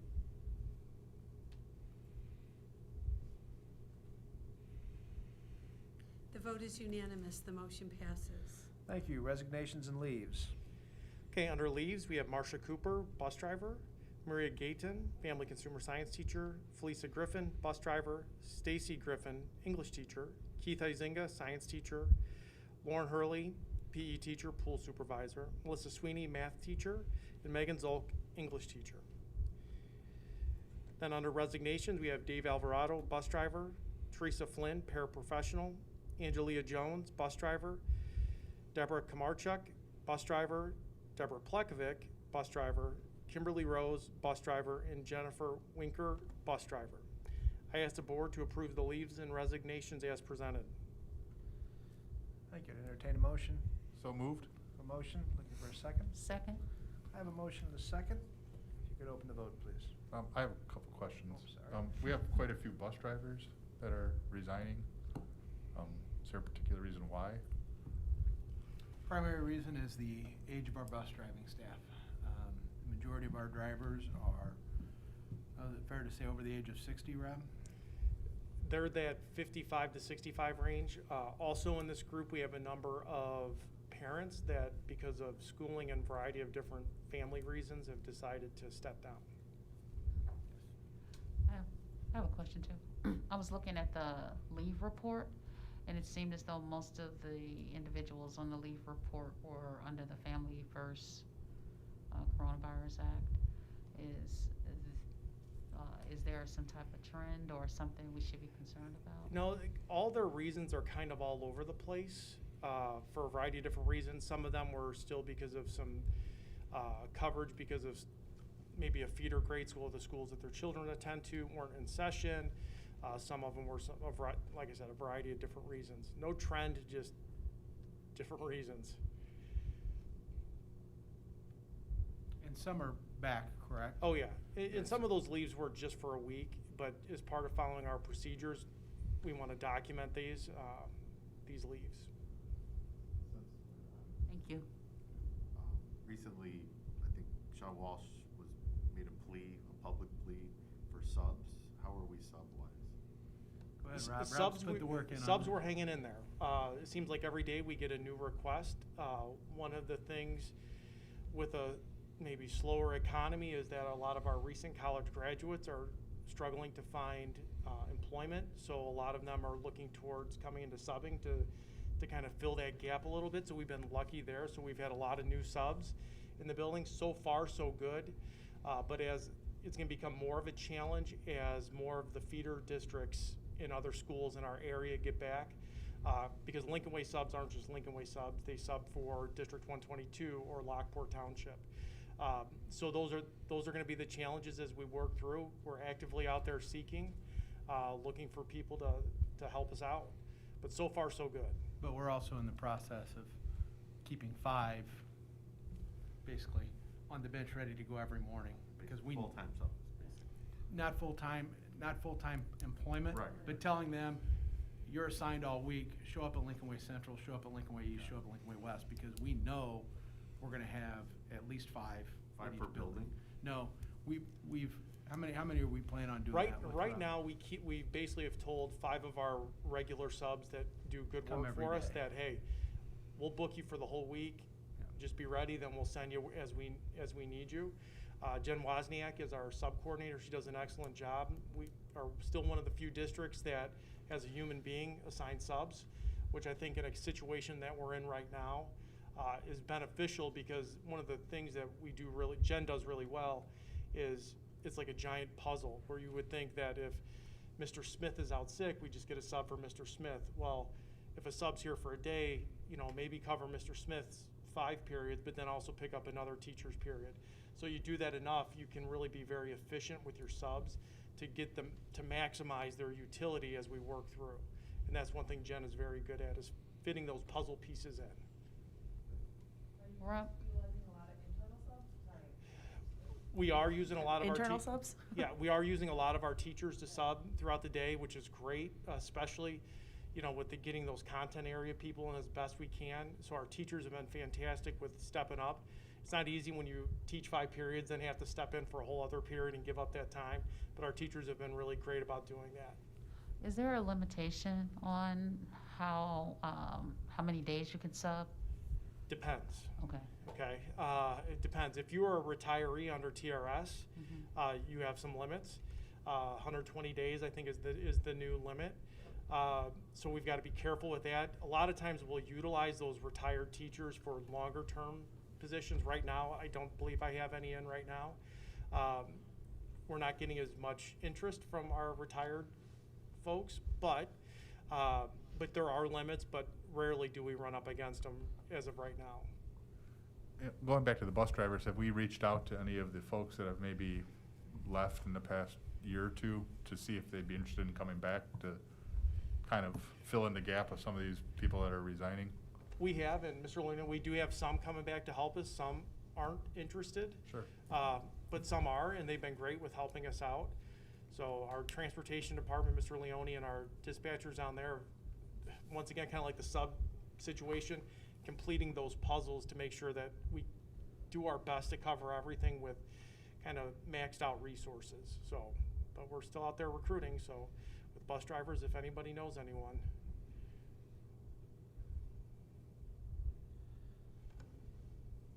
We have a motion and a second. I believe the vote is open. The vote is open. The vote is unanimous. The motion passes. Thank you. Retirements.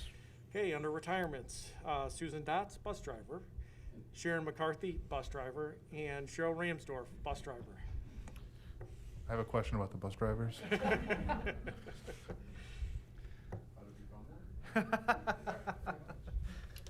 right. I ask the board to approve these retirements as presented. So moved. Thank you. I have a motion. Can I get a second? Thank you. I have a motion and a second. If you'd open the vote, please. The vote is open.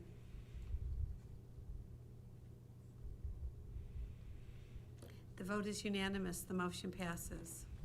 Thank you. Moving on to second readings for policies.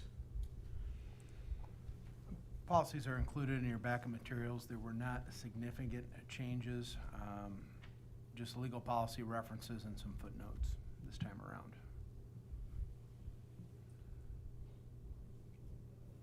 With that, I entertain a motion to pass the policy amendment as presented. So moved. Second. A motion and a second. Any discussion or questions? If you'd open the vote, please. The vote is open.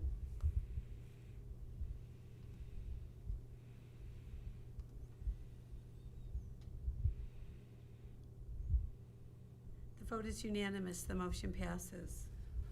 Thank you. Moving on to board goals for the 2021 school year. As we know, it's kind of been an interesting year, moving targets, so to speak. And so we've put together community relations, finance, and then some curriculum and instruction goals for this upcoming year. These are also aligned with what we will see at our 5-year goal setting coming up.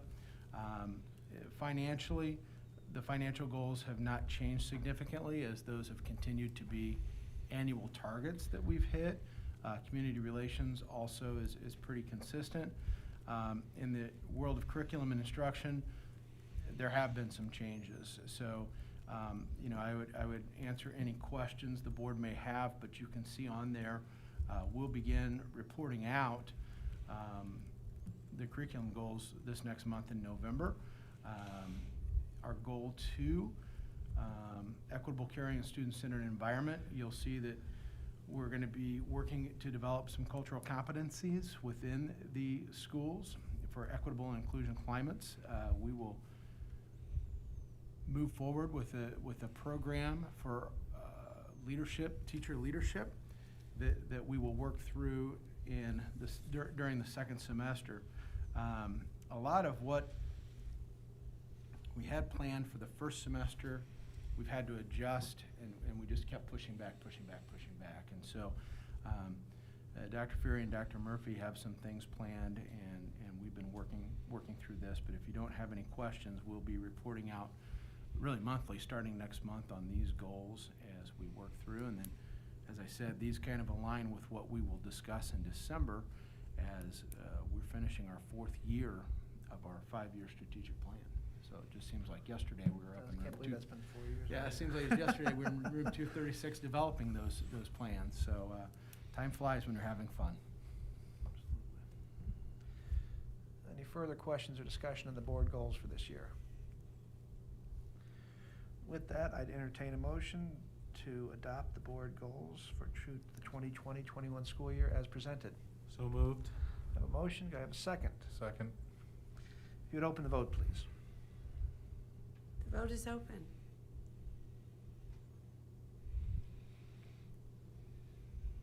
The vote is unanimous. The motion passes.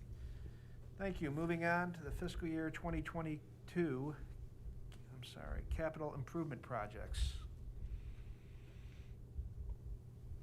Okay, as we know, we kind of punted on the projects last year in the midst of many unknowns.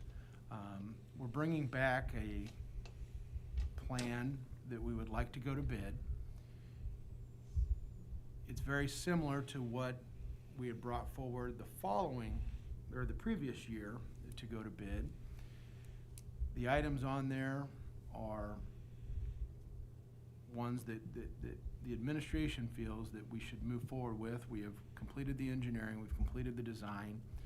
In talking with our architects and some of those out in the industry right now, if we're able to get to bid in early November, we would be in a position to come back to the board in January and say, okay, do we move forward with these or not, or even February? But the thought is that if we get out to bid first, we should be able to get some pretty competitive pricing at this time. Rich is here to answer the specifics of the question, or Brad, the finances of the plan. But once again, we've kind of, I think our process has evolved, and I think it's become better as we've done this. We would be bidding to get the prices and then come back to the board and say, okay, at these prices, this is how this works and fits within the package. Is this something the board wants to move forward with for completion this upcoming summer? So with that being said, are there any specific questions that Rich, Brad, or myself could answer before we would ask to at least go to bid and get pricing for these projects? So I think you're probably correct in that we'll see some competitive pricing in the current environment. But from what I'm hearing is there's a lot more people bidding on projects. So you might see some low prices that look attractive, but just need to kind of, as a cautionary point, just, be on a lookout for, somebody trying to make a quick buck in the COVID environment. So not really a question, just more of a comment. I was just gonna ask, on the fire doors at East, I know the amount went down. Is that just because we have a better pricing? We're still doing the same scope of work? The same scope. All the pricing here is based off bids received last year that were rejected.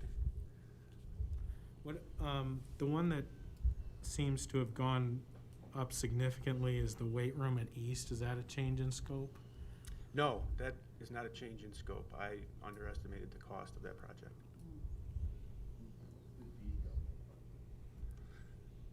For the weight room improvements, if you've been to East, the weight room and fitness center are two separate rooms.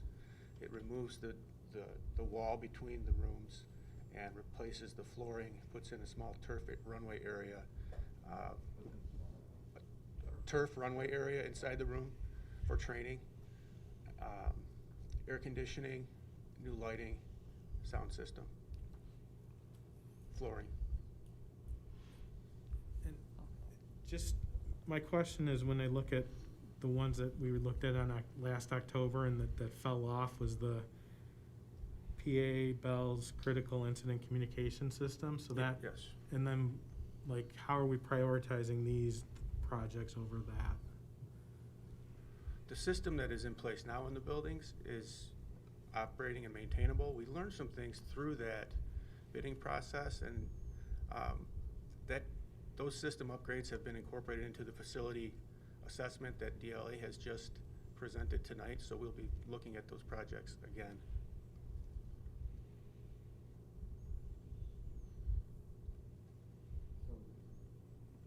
So if we approve this list, ask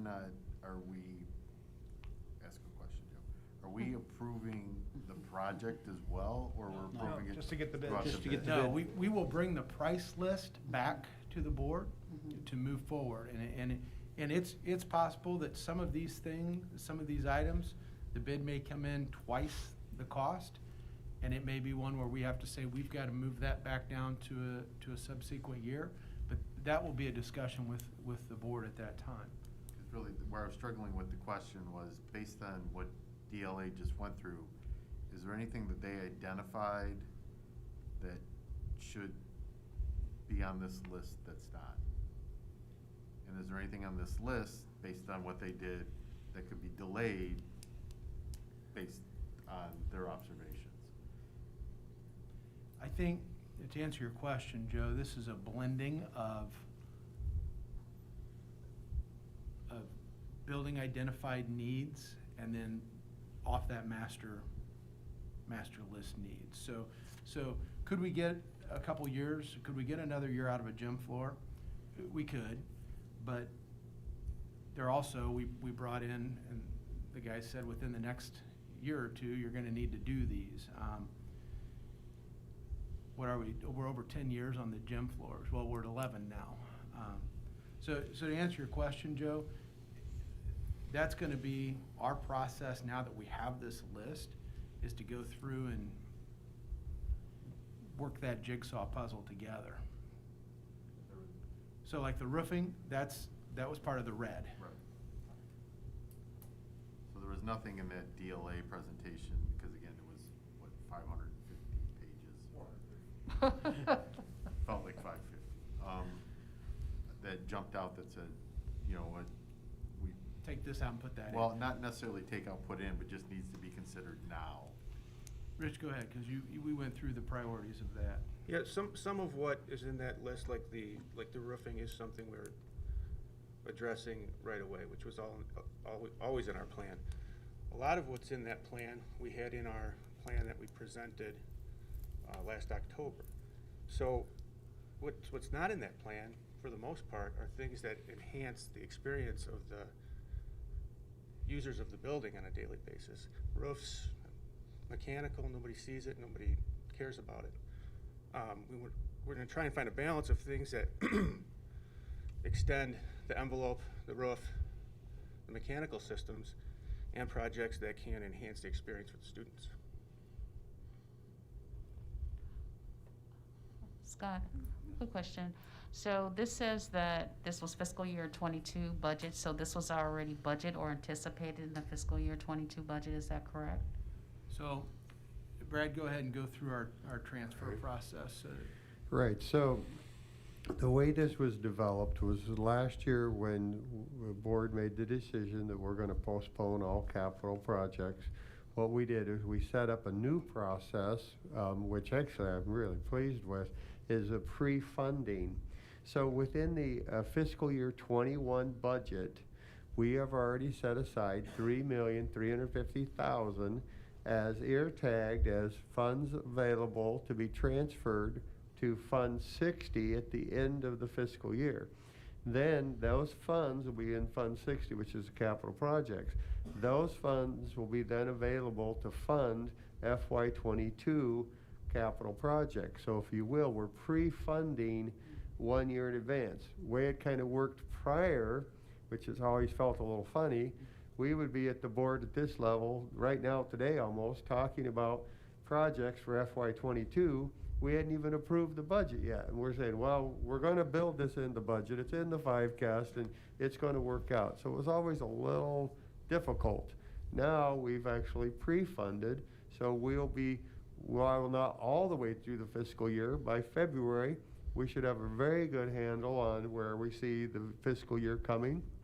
I feel comfortable we're going to be well within budget, and we'll hit the surplus that we've projected, which includes funds, $3,350,000 to be transferred to Fund 60.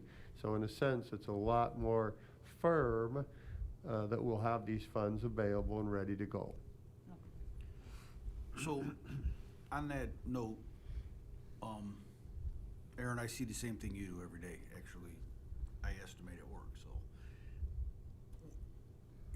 Carrying this forward, so this is last year's work that we already have pre-funded. So to do this right going forward, we really need to put out a February package for the following summer. I chase this type of work hard when it's a year out. So one, it lets us budget it next July and you get a hard number on it. If it's an alternate to this bid package or a separate bid package, it also lets us see it and say, yes, we want to carry forward this and put it in the budget, or no, we don't. And it also lets you see in the crystal ball. Mm-hmm. So, I mean, if we can get another bid package out, maybe knock some things off this list, either with this package, and it's an alternate bid for the following summer. It'll let us carry the same thing forward, where we're not spending it out of this year's budget that was pushed forward. Here's the number, put it in. And when I chase this type of work, people like to load out the following summer to here's our base work, and you'll get much better pricing on that than you will when you're bidding it in February to start in June. Okay. And it'll always keep us a hard number going into that July budget, because we already bid the work saying it's gonna be done there. If we accept it, we put it in the budget. If we agree on those dollars, we put it, if it's in line to what the architectural estimates are, then we just put that in the budget, we don't have to guess. Right. Well, we can certainly look at how some timeline like that would work. We need to have that discussion across the board. Right. Right.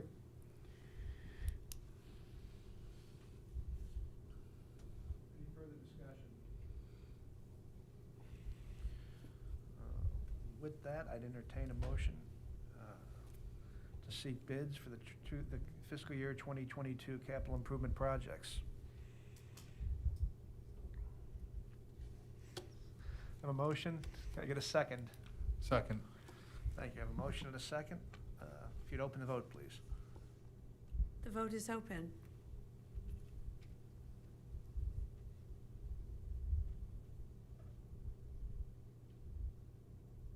The vote is unanimous. The motion passes. Thank you. Moving on to the intergovernmental agreement between Lincoln Way Area Special Education, District 843, and Lincoln Way Community High School, District 210, for use of the McKay Education Center. Yes, for all the, I guess, upheaval this summer, we took over the McKay programming, which we had already discussed and knew about. We were not able to complete some of our projects here in the building. Also, for additional space, we went ahead and utilized the McKay building this year for that programming. 843 asked for us to enter into this agreement. I ran it through John Izzo. While we're a part of the co-op, so we're still covered. But anyway, this is something that they had asked. We were already paying the bills. We've already paid the bills in the future. Our savings was on the personnel side, and then also the improved programming. So I need board approval to continue to utilize this building for the rest of this school year through June 30th is this agreement. It can be extended if we need be, but we're working on a couple different things right now, and I'll have some plans back to the board likely in December. It has worked well with those students being at this building. The program is much improved. I can't say enough about the work that Laura did and to put this program together and get it on its feet. So we'll utilize that building the rest of the school year and kind of plan here over the next 60 days moving forward. We do have space at Central, but we'll continue to. We've only been in there 3 weeks, so we're going to continue to evaluate. But students are doing well, and the teachers are doing well as well. So I just need approval for this, please. Scott, you said John Izzo has already reviewed this agreement? Correct. Any other questions regarding the intergovernmental agents agreement? With that, I would seek a motion to approve the motion as presented. I move to approve. A motion, do I have a second? Have a motion and a second. If you could open the vote, please. The vote is open.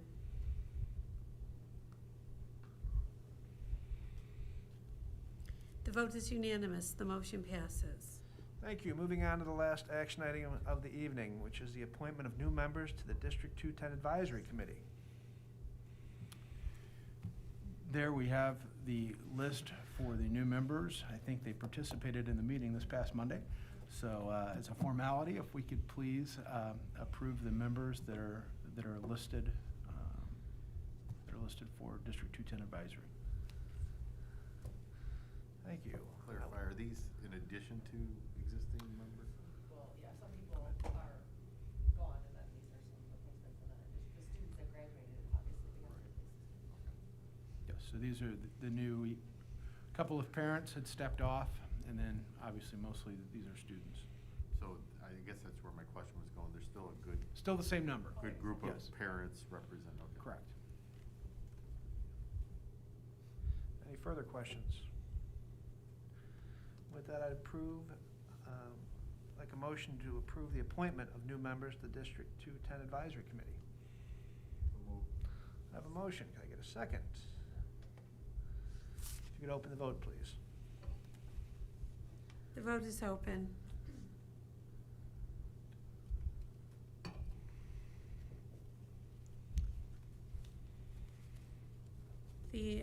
The vote is 6 ayes and 1 abstain from Mr. Janik. The motion passes. Thank you, and a special thank you to all these parent and student volunteers who have taken their time to be part of this committee. Moving on to the informational items.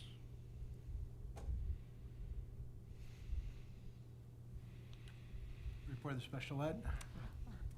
Nothing really to add to what the minutes from the meeting. However, I would like to point out that there was a parent who came in to basically congratulate and applaud and was very pleased with the hardworking Lincoln Way transition program.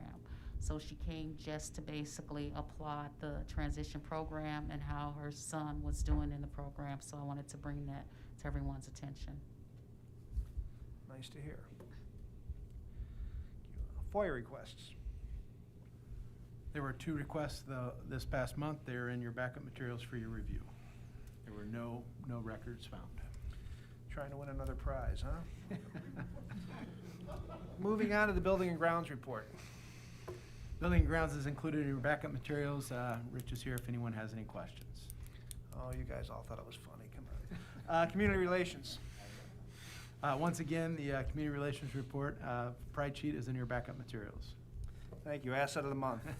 Well, it's kind of timely with 210 advisory report coming next. Community service to others. Kids serving the community 1 or more hour per week. Obviously, that's tough to do right now, but at home, be a role model to your children by serving others. And together with your child, help a neighbor when you can. At school, include service learning as part of the regular school curriculum, which we strive to do, and in the community, create and publicize service opportunities for youth and families. When available, yes. Thank you. And District 210 advisory, Beth. So the advisory committee met on Monday for the first time since March, and we had our new members. We did it via, not Zoom, WebEx, which was, interesting and different, but the new students obviously had been used to it. So the topic that we were charged with on Monday had to do with the graduating class of 2021 and their community service hours. So what we were discussing and what we ended up, we had some pretty good discussions, ideas were thrown out, we talked about all of them. But at the end, we all kind of came together and unanimously decided that it would probably be best to exempt the class of 2021 from fulfilling the 25 required hours. Due to a variety of reasons, there's not a lot of opportunities, there's a lot of missed opportunities. There's still a pretty decent percentage of students who have not completed those hours. We have obviously risks, concerns, health things. Some people threw around some ideas about alternative projects and things like that, but logistically it just did not seem probable. And with everything that's going on and all, the pressure and the stress and things that, these kids, these seniors already have right now, we just thought it would be best to exempt. This is just for the class of 2021 right now. So does anyone have any questions? Or is there any requirement at all, or is it exempt? Completely exempt. So with that, let me, Do you have? last year, ISB came out in the spring and ended up saying they're removing that requirement.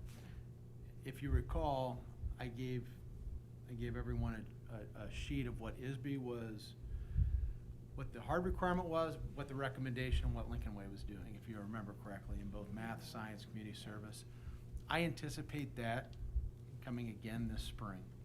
So I think with the recommendation, we don't need to take action this evening. I think we need to, that'll be in the minutes that are approved and becomes part of our discussion, because I know in April, we're gonna have the discussion similar to what we had last year, where we will get guidance from ISB, here are the hard, fast rules, and then here's where we are. But certainly share any thoughts that you may have. Typically what happens, there's a percentage of students who wait until February, March, their senior That's where I was year, going. and then they gotta crank out their Yeah, 20 I was going there hours. And too. so we have, we do have some concerns that in the current environment, and I'm sure that was discussed. That's why administration thought it was a solid topic to bring to 2:30, but you can elaborate on that, Beth, if you'd like. Yeah, I mean, the students in the advisory committee, the majority of them had finished or had almost finished their hours. So I think, a couple of them were a little bit, taken aback as far as, well, I finished my hours. But when we looked at, the percentage of students who had not completed it and also how many students now have the opportunities. I mean, I even know my daughter had 2 things she was supposed to do over the summer that were completely canceled. I mean, we're looking at places where they're not even letting employees in, let alone volunteers. Plus, a lot of kids do hours for other schools or things like that. Schools aren't letting volunteers in. Here, we don't have any opportunities for the kids here because we're not having any big events. So we really just don't necessarily see a way for those students who don't have any hours or who have a lot of hours left to do, where are they supposed to do this? And with the sheer number of students who were not complete or close to complete, we thought it was gonna be a huge challenge for those kids to be able to complete those hours. So you answered one of my questions. Was it the 4 years you had to complete it? Correct. Okay. And my other concern, I'm glad we're not taking action, taking under consideration.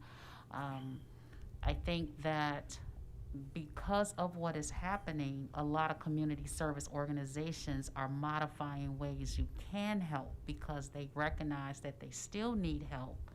But I think there are creative ways that, they're doing things. Dropping off things at the hospital for, frontline workers, so there's just so many different things. But I understand, I think we should revisit it.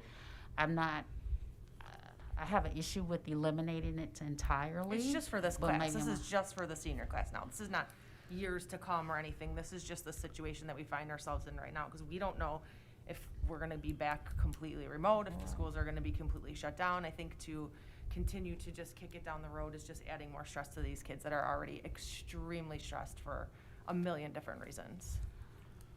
I understand. My biggest concern is precedent setting to eliminate it all, even for this year. But because we still don't have a cure, we still don't know what's going to happen. So that's just what my concern is for precedent setting. That's all. That's a good point. And so I think what may be best, if we bring back percentage of kids of where we are now, did we have some of those numbers, Beth? But we can have those numbers for you because I do think we can't wait until April to tell the seniors. So maybe I'll get some additional data.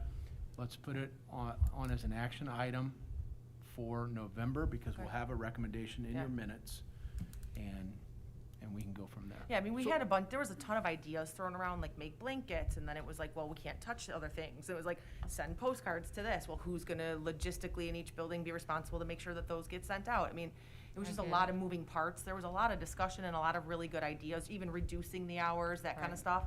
One of the students brought up a good point about a student, not being able to go out into the community because of COVID. What are we supposed to do with those kids? So there was a lot, we discussed this for quite a while, and it seemed that at the end, everyone just sort of bouncing off all these different ideas was kind of like, well, at this point in time, with the situation that we find ourselves in, and it's not even that we're eliminating it, it's just exempting due to the circumstances for these kids. The only thing that I have a concern about is that the student that did it, the student that completed it, the student that thought ahead and planned out, they get basically the kick in the good for you, but guess what, you didn't need Well, it. they get the experience and they get to put it on their application and they get to use it. I can make that You don't do argument. community service for graduation, you do it because it's, it's good for you. It's a noble cause, exactly.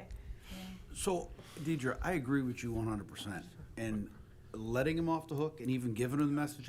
So, 25 hours in 4 years. Okay? So, they haven't done it, and now we're going to tell them it's okay they didn't do it. So, I seen a thing, I'll even call Will County Forest Reserve. They could use hundreds of kids for their seeding programs in the Forest Reserve, and they can say 60 yards apart because there's tens of thousands of acres. So I understand there's some kids that cannot go. I get that. So case by case. But to let off hundreds of kids and tell them it's okay, absolutely not. It's I not think letting we them can off. find Wait. So you're gonna sit here with no mask and then sit No, here when I'm- we have to make and see kids wear these- masks in school, and you're gonna say that that's not precedent setting, that you're sitting No, here and we're gonna tell I'm kids to wear a within- mask in school, and you come in here with no mask? Really? I have it right here. Really? When I get up or get too It's not close, on. I put it on. It's not on. And the sign at the door says, you're supposed to wear a mask in the building, and you do not have a mask on. So let's please not talk about setting a good example. Okay, that's off subject. We can talk about that after we Yeah, finish I don't this care. one. It's tied to what you said. Okay. So What I'm saying- we'll bring some information back and have a written report from District 210 Advisory and have a discussion in November as an action item. I will seek guidance from ROE and ISB in our meeting tomorrow to determine where they're at on their discussion of moving forward with this year's changes. Their discussion has been they're not going to change some of the math, science, English requirements. So I'll see where they are, because every Friday we have our meeting, and then our list goes to the ROE, or goes to ISB on the next Wednesday, and then we have feedback on Friday. So we'll start that And process. Scott, I like to say, and I'll work with Beth, I'll see if I can come up with, I hate people to talk about the problem and not come up with solutions. Sure. So I will definitely see what I can come up with, because I work with other teams and other organizations that do community service. So Yeah. I'll see what I can come That and was the bring other to the thing table. too. There's not a lot for the students to find themselves. So, and massive opportunities for large quantities of students to get 25 hours. If there was even, like, the one thing that I really liked that the students brought up that I thought was awesome was projects that they could do at home that would benefit people. But then it came down to, oh, well, who's going to deliver the blanket? Who's going to mail the postcard? Who's going to make sure that that's done? Is it a self-certified that, yeah, I sent out these postcards or I sent this care package? It was just more of a logistical discussion. And I think at Understood. the end, we were like, well, what else can we do at this point? And like Dr. Tingley said, I don't want to wait until Absolutely not. January and say, oh, now you have, 25 hours to complete in the next 3 months. So, I'll help you out in the next few Okay. weeks, okay? yeah, for sure. Legislative report. Nothing to report legislatively. In the superintendent's district report, I have 2 items. Tomorrow, we will post the vacancy for the principalship at Lincoln Way East. That'll be posted on our district website, K-12 Job Spot, and the IASA Job Bank. November 13th, the posting will close. Prior to Thanksgiving will be first round of interviews. That will be conducted by Mr. Schiffbauer and myself. We plan to interview at least 12 candidates from the initial screening.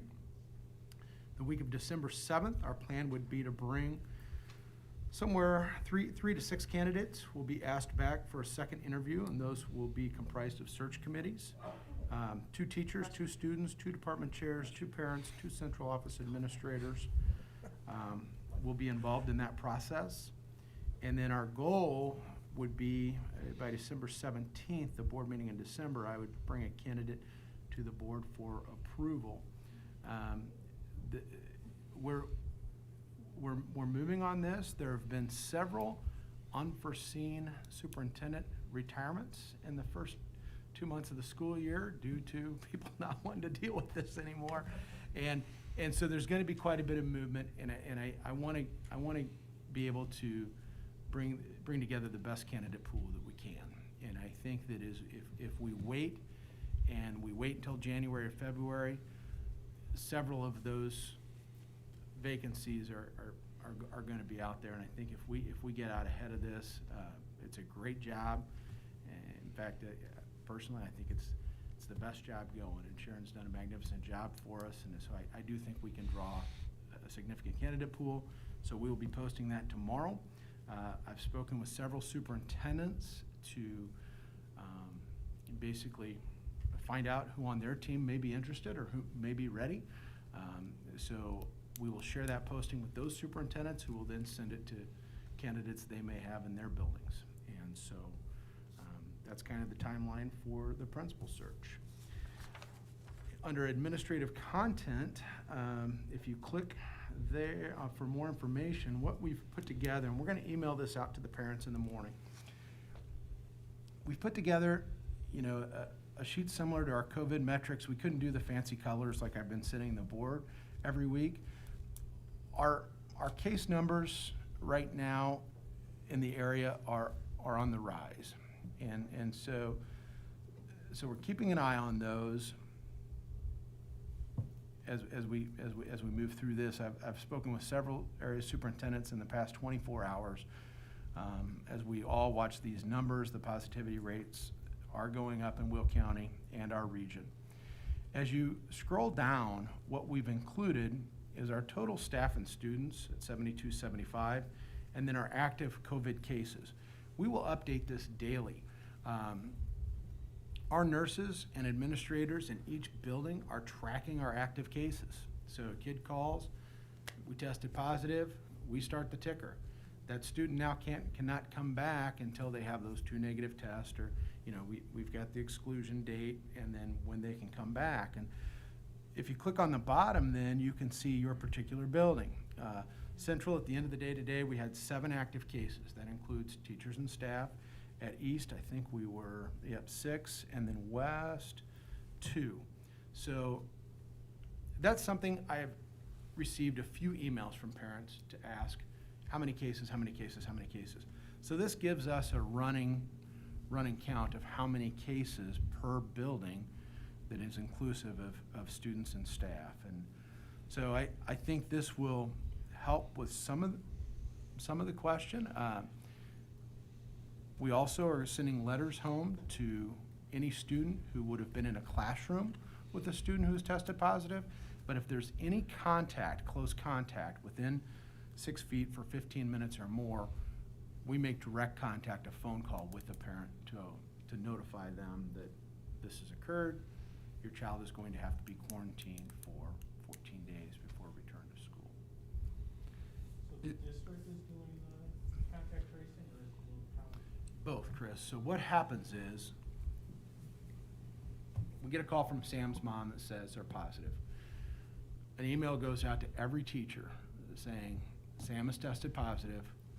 Were you or anyone in your classroom within close contact, 6 feet, 15 minutes, over the previous 48 hours? Teachers have all responded within 15 minutes of receiving the email, even if, when the first time we did it, I think, Steve, was a Friday afternoon, if I'm not mistaken. Yep. And teachers have gotten right back with us. This kid was within 15 feet. They were working on a lab, so on and so forth. Now, we've been very fortunate in our exclusion at school. We have not had, because of our social distancing at school. We have to then immediately, we fill out a form. Everything goes to Rob. Rob is our one representative from the district that sends that data into the Will County Health Department. Fills out a sheet, a Google form. Once they receive that, they then call that student as well to confirm, where were you, who have you been around, who else, and then they take it from there. So it's two-pronged. So we do the initial screening, but we also supply the Will County Health Department any names that student gives us. So then they do the back checking on those individuals as well to say, we were told you were in contact, do you have symptoms, so on and so forth. So they could possibly contact one of our students, but it could be some contact that was outside. Correct, but we've also asked for the contact outside of school and excluded students who had contact outside of school.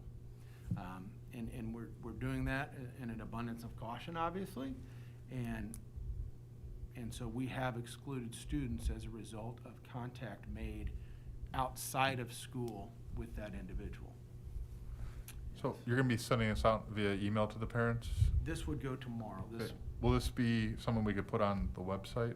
This will be on the website. Okay, So okay. I this- didn't know if it was an this- email and then just Yeah, one-time thing. I'm just gonna send them the link. Got it, okay. But it will be on, the link to it will be right on our front page they can go to. Is Infogram something, are those, we're creating those, or are those things that are? Dr. Murphy, explain Infogram. Yeah, it's a service that we've subscribed to help us create some infographics that I can update live, just from data, and then it'll update our website automatically. So we're creating. Yes. Can we just like put on there Will County positivity rate, like on the top one it has Will County, then the next one's Will County positivity rates, and then it goes into the district. Then just change it to like Lincoln active COVID cases. Yes. Okay, yep. So a title, yes, I got it, yeah, absolutely, absolutely.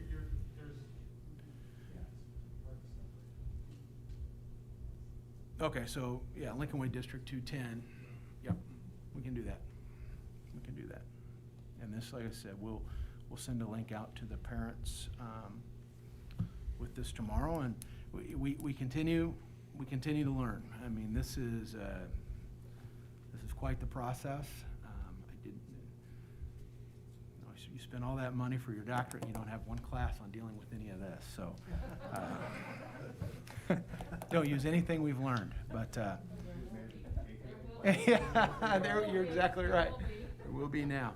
But I can't say enough for our teachers and students. You know, we're completing our 4th week back, and there have certainly been some challenges, but I do think we're moving forward and doing well. Testing on Wednesday went very well. It was interesting to see all juniors and seniors together, how many kids were ecstatic to see kids that they hadn't seen for a long time. And, you know, there was definitely a buzz in the building before they took their test. I hope they settled down and concentrated. I know they did. But testing day went well on Wednesday, and, you know, we'll complete our fourth week tomorrow. That concludes my report. Any other business or correspondence? None. There is no closed session tonight, so with that, I'd entertain a motion to adjourn. So moved. Motion, and a second. If you want to open the vote, please.